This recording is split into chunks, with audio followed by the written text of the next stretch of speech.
What's up, my little TisaTells? How y'all doing today? Listen, some really sad news. Noted singer, pop star, activist, and all-around actor and great person, Harry Belafonte, has passed away at the ripe age of 96. He was a barrier-breaking singer, actor, and activist. Y'all, let's get into this. They said in the 1950s, if you guys don't know who Harry Belafonte is, you need to talk to your grandparents, parents, whatever. He is an icon. In 1950s, when segregation was still widespread, his ascent to the upper echelon of show business was historic. But his primary focus always remained to be civil rights. He was let's get into this. If you guys don't know, he passed away from heart failure in his apartment. They said he stormed the pop charts and smashed racial barriers in the 1950s with his highly personal brand of folk music, and he went on to become a major force in the civil rights movement. He died on Tuesday at his home in the Upper West Side of Manhattan. I did not know he lived in Manhattan. I would have been stalking if he did to get a picture. Honestly, Harry Belafonte, they don't make him like that anymore. He did pass away at 96. It's a beautiful age, and we cannot say he did not live his life. He died of congestive heart failure. Now, at a time when segregation was still widespread and black faces were still a rarity on screens, large and small, he ascended to the upper echelon of show business. It was historic. He was not the first black entertainer to transcend racial boundaries. There was, of course, Louis Armstrong, Ella Fitzgerald, and others had achieved stardom before him. But no one made such a splash as he did. And for a few years, no one in music, black or white, was bigger. He was born in Harlem to West Indian immigrant parents. He single-handedly ignited a craze for Caribbean music with hit records like Day-O, the Banana Boat song, Day-O, I said day, Day-O. Y'all remember that jam. It's been sampled a million times. And Jamaica Farewell. His album Calypso, which contained both those songs, reached the top of the Billboard album charts shortly after its release in 1956. It stayed there for 31 weeks. Coming just before the breakthrough of Elvis Presley, it was said to be the first album by a single artist to sell more than 1 million copies. Again, he was a big concert attraction. He was handsome. He's charismatic. He held audiences spellbound with dramatic interpretations of a repertoire that encompassed folk traditions from all over the world. Rogging calypsos like Matilda, work songs like Lead Man Holler, and tender ballads like Scarlet Rivers. In 1959, he was the most highly paid back performer in history, with fat contracts for appearances in Las Vegas, at the Greek Theater in Los Angeles, and the Palace in New York City. He was in movies. He became the first black actor to achieve major success in Hollywood as a leading man. His moving stardom, though, was short-lived. And it was his friendly rival, Sidney Poitier, not Harry Belafonte, who became the first bona fide black movie stars. But get this. There's a reason for that. Making movies was never Harry's priority.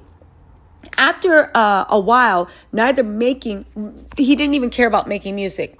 He continued to perform into the 21st century and appear in movies as well. Although he did have 2 long hiatuses, okay? His primary focus was on the 1950s civil rights movement.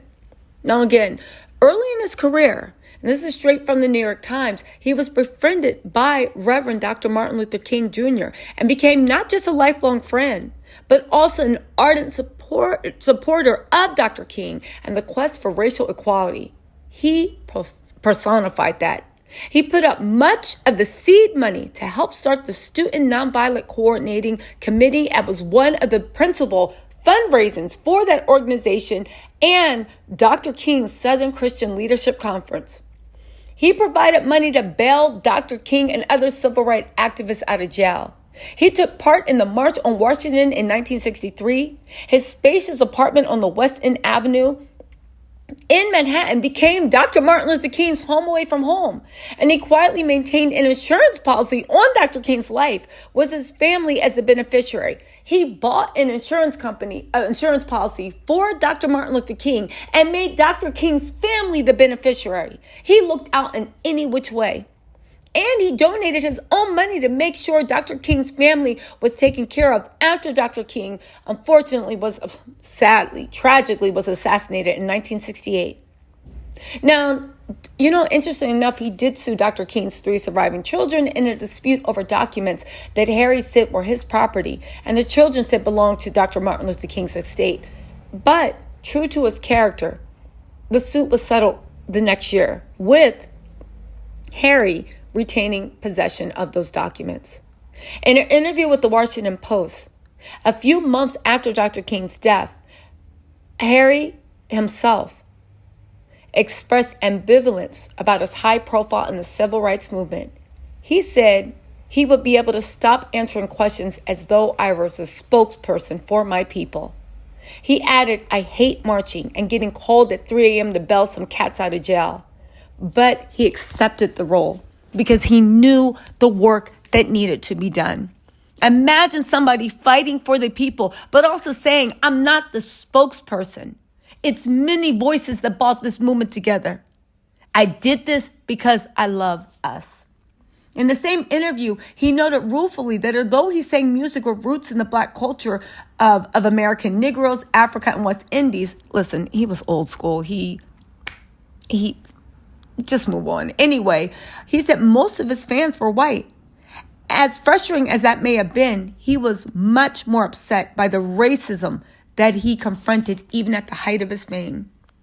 He said his role in the 1957 movie Island in the Sun, which contained a suggestion of a romance between his character and a white woman played by Joan Fontaine, generated outrage in the South. A bill was even introduced in the South Carolina legislature that would have fined any theater showing the film. In Atlanta, for a benefit concert for the Southern Christian Leadership Concert in 1962, he was twice refused service in the same restaurant. Television appearances with white female singers Petula Clark in 1968 and Julie Andrews in 1969 angered many viewers. And in the case of Miss Clark, they threatened to cost him a sponsor. Now, I do want to say this, right? The reason we bring this up is because this is this man's life. This is Harry Belafonte's legacy. And if this upsets some people, you need to ask yourself why. Everything we're saying has happened in our grandparents' lifetime, in our parents' lifetime. And speaking truth to what actually happened, why does that upset so many people? The fact that this was happening in 1968, 1978, 1981, 82, it's still happening now. And kudos to Mr. Belafonte for literally stand on all twos and talk about not just the good this country has, but fight against the bad. Fight against what we still need to change. Fight against what still exists. You guys, listen. He was an amazing man. He dropped out of George Washington High School in 1944 and enlisted in the Navy, where he was assigned to load munitions aboard ships. Black shipmates introduced him to the works of W.E.B. Du Bois and other African-American authors and urged him to study Black history. He received further encouragement from Marguerite Byrd, the daughter of a middle-class Washington family, who he met while he was stationed in Virginia, and she was studying psychology at Hampton U. Of course, they married in 1948. That was his first wife. He and Byrd had 2 children, Adrian Biesmeyer and Sherry Belafonte, who survive him, as do his 2 children by Mrs. Robinson, Gina Belafonte and David Belafonte. He has 8 grandchildren. After his discharge, he became interested in acting and enrolled under the GI Bill at Irwin Piscator's dramatic workshop, where his classmates included Marlon Brando and Tony Curtis. He first took the stage in the American Negro Theater, where he worked as a stagehand and where he began his lifelong friendship with fellow theatrical novice Sidney Poitier. Listen, at that time, finding anything other than what he called Uncle Tom roles proved difficult. And even though singing was little more than a hobby, it was as a singer and not an actor that he found his audience. You guys, Harry Belafonte is a national treasure. May he truly, truly, truly rest in power.